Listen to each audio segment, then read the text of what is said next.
तो hello everyone, जय जगन्नाथ। आइए इस वीडियो में हम डिस्कस करने वाले हैं जीके के टॉप मोस्ट इंपॉर्टेंट एमसीक्यू। हर दिन की तरह ये पार्ट 70 की वीडियो रहे। तो आइए आज बहुत ही इंपॉर्टेंट एमसीक्यू रहे, सारे के सारे एक एक करके कवर करते हैं। एंड सो चलिए बिना टाइम वेस्ट करे देखते हैं एक question. Who was the first Indian to win the Pulitzer Prize? बताइए, जो पुलित्जर प्राइज रहे फर्स्ट इंडियन, ये पूछा जा रहा है फर्स्ट इंडियन किसने थे जो कि पुलित्जर प्राइज ओन करे थे। एंड पुलित्जर प्राइज़ के बारे में क्या आपको बता दूं, जो पुलित्जर प्राइज़ है ये कौन सी ईयर में शुरुआत करवाया गया था? 1917 में। 1917 में इसका शुरुआत करवाया गया था। और एक इससे याद आ रहा है, 1913 में बताना किससे नोबेल प्राइज़ दी गई थी? बताना, बता देता हूँ। रविंद्रनाथ टैगोर को, यानी गीतांजलि के लिए इन्हें रविंद्रनाथ टैगोर को दी गई थी, जो कि गीतांजलि के लिए नोबेल प्राइज़ दी गई थी, ध्यान में रखना। एंड जो कि who was the first Indian to win the Pulitzer Prize, ये थे जो कि Gobind Behari Lal. Yes, option C is तो राइट आंसर, गोविंद बिहारी लाल इन्हें दी गए थे।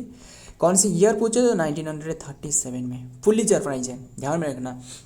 अगर काफ़ी बातें रहे, अगर आपको अर्जुन अवार्ड पूछे तो बताना कौन सी ईयर में शुरुआत करवाया गया था? 1961 में अर्जुन अवार्ड की शुरुआत करवाया गया था। ये बात और एक याद है, 1960 में वर्ल्ड बैंक के मध्यस्थता में जो साइन करवाया गया था, क्या रहे? जो इंडस वाटर ट्रीटी रहे। जैसे Indus Jhelum I J C R B, yes yes, ऐसे रहे ना, हमने ट्रिक में याद रखी। जो IJCRBS, जो इंडस झेलम चेनाब जो रहे ये पाकिस्तान के पास रहे, एंड देन ये सारे के सारे इंडिया के पास रहे। इंडिया 80% वाटर यूज कर रहा है एंड यहाँ पाकिस्तान 80% वाटर यूज कर रहा है। ये ट्रीटी थे, अभी नहीं रहे, ख़त्म करवाया गया। क्यों?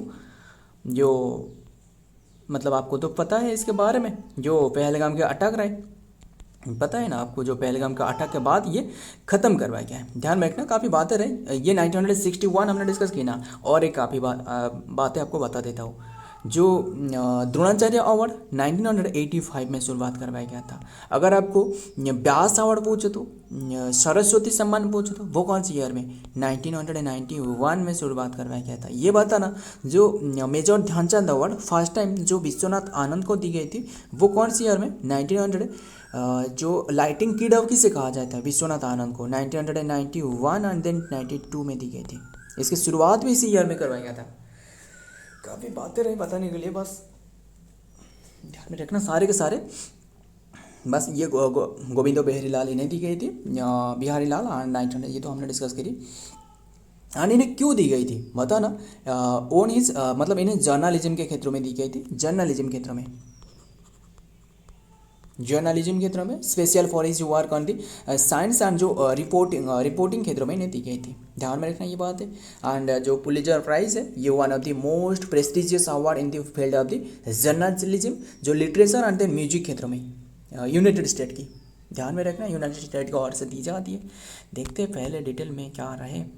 जो first Indian to win the Pulitzer prize जो कि Gobind Beharilal you won the award 1937, his journalism work and Gobind Beharilal and then was the Indian American journalist थे and then activist. He was the part of the term of the cover the जो कि टर्सनटरी देखते हैं, टर्सनटरी of Harvard University के थे। He was also the first science writer, जो कि science writer थे and then serve as the science and then editor of the San Francisco and then Examiner. Next देखते हैं नंबर 2, ग्लोबल वेदर फोरकास्टिंग। देखते हैं, जल्दी जल्दी कवर करते हैं, टाइम बहुत ही कम रहे। Global weather forecasting is done by which of the using which type of computer? बस ये तो आपको पता है, ये सुपर कंप्यूटर है, ऑप्शन बी इज तो राइट आंसर, सुपर कंप्यूटर। ध्यान में रखना, ये वेदर फोरकास्टिंग की जाती है एंड ये मतलब वास्ट नंबर ऑफ कैलकुलेशन पर सेकंड में की जाती है। ध्यान में रखना ये बात है। एंड जो आपको पता है ना, जो इंडिया जो कि जो प्रत्युष एंड जो मिहिर जो रहे कंप्यूटर जो कि यूज करी है, जो कि क्या रहे, जो इंटरनेशनल मेट्रोलॉजिकल डिपार्टमेंट है वो यूज करती है ना, वो क्या रहे, आयुष नहीं है, प्रत्युष रहे।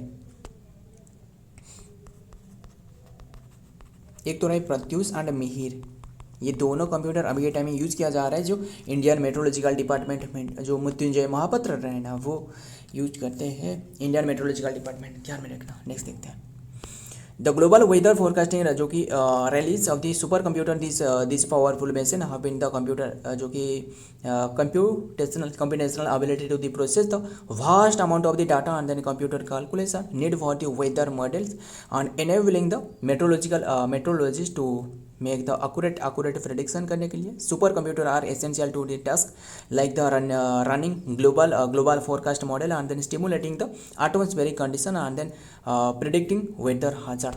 नेक्स्ट देखते हैं नंबर 3, बताइए the unit of magnetic flux किस, बताना यूनिट ऑफ मैग्नेटिक फ्लक्स क्या है।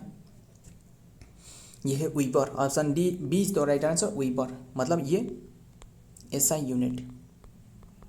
यूनिट ऑफ फ्लास्क, ध्यान में रखना। एंड मतलब ये जो नाम है ना जो वीपर रखा गया है, ये नेम जो कि एक साइंटिस्ट थे वो है विलियम एडवर्ड, ध्यान में रखना विलियम एडवर्ड क्या रहे, विलियम एडवर्ड वीपर रहे, इनके नाम से ये रखी गई है, ध्यान में रखना। जर्मन फिजिसिस्ट है ये एक।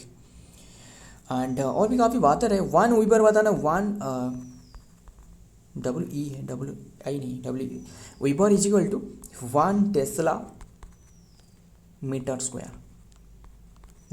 ध्यान में रखना, यानी 1 टेस्ला TM स्क्वायर, ध्यान में रखना। काफ़ी बातें रहे एंड बस रहने देते हैं। नेक्स्ट देखते हैं, SI unit of the magnetic flux is the weber, WB is also known as the express of the volt of the second, VS and tesla metre square, ध्यान में रखना। Next histogram is use to find, histogram क्यों use की जाती है बताना। Histogram is use to find the जो mode graphically रहे ना वो इसलिए यूज की जाती है, mode graphically, option A is the right answer, mode graphically. Histogram जो कि इज ए ग्राफिकल रिप्रेजेंटेशन, ये एक ग्राफिकल रिप्रेजेंटेशन करवाई जाती है ऑफ दी जो डिस्ट्रीब्यूशन ऑफ द डाटा, जो डाटा की डिस्ट्रीब्यूशन रहे सारे के सारे ये ग्राफिकल रिप्रेजेंटेशन है, ध्यान में रखना। मतलब जो ऐसे जो ग्राफ रहे ना ग्राफिकल रिप्रेजेंटेशन यहाँ की जाती है।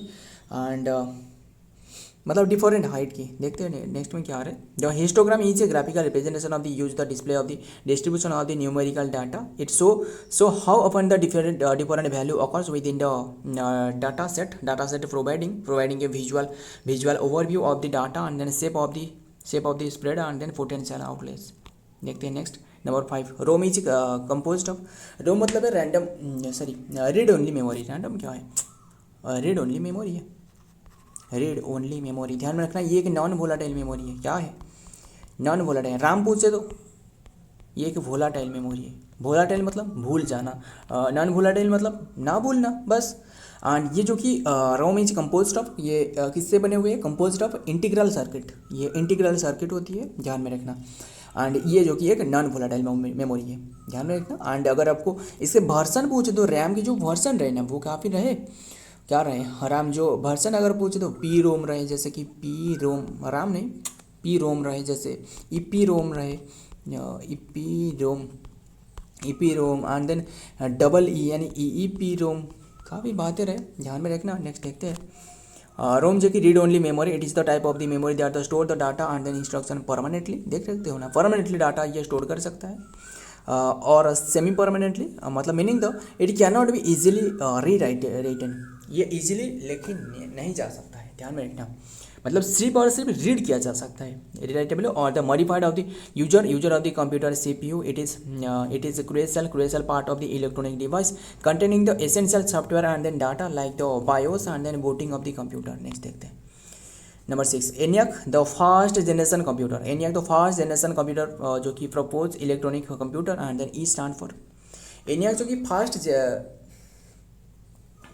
First generation propose electronic computer है, बट ये ई स्टैंड फॉर इलेक्ट्रॉनिक, बस इलेक्ट्रॉनिक इसका पूरी फुल फॉर्म बता देता हूँ। इलेक्ट्रॉनिक न्यूमेरिकल इंटीग्रेटर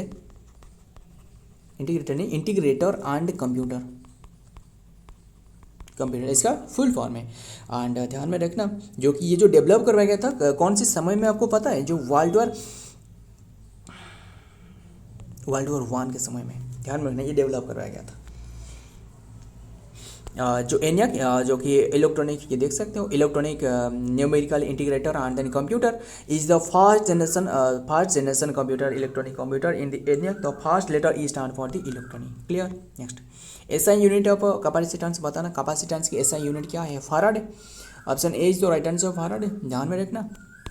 हमने ये सारे के सारे क्वेश्चन काफ़ी बार डिस्कस किए। The SI unit of the capacitance is the farad, जिसे सिंबल एफ से रिप्रेजेंट किया जाता है। It is the named after the Michael Faraday नाम से ये रहे। 1 Faraday defined as the capacitance of the capacitor where the 1 coulomb as the charges of the rise, it's the potential by the 1 volt. Next number 8 बताइए, henry is the unit of the which of the following. Henry जो कि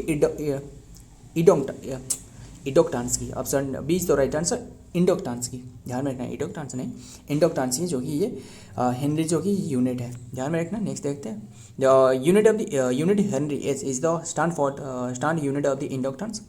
inductance is a property of the electronic circuit that opposes the charges in the current flow, जो oppose करती है, जो current रहे, current flow करने में जो अपोज कर रहा है ना, ये कहा जाता है जो कि इंडक्टेंस, ध्यान में रखना। Propose of the electronic circuit and then oppose of the charges current flow, specifically circuit as the inductance and the 1 Henry of the charges current of the ampere for second cause the voltage of 1 volt to be induced. Next देखते हैं number 9, the headquarter of the International Renewable energy agency is situated in which place. ये कौन से place में रहे, international जो renewable energy agency, ये Abu Dhabi यानी United Arab, yes option B, United Arab अमीरात में रहे।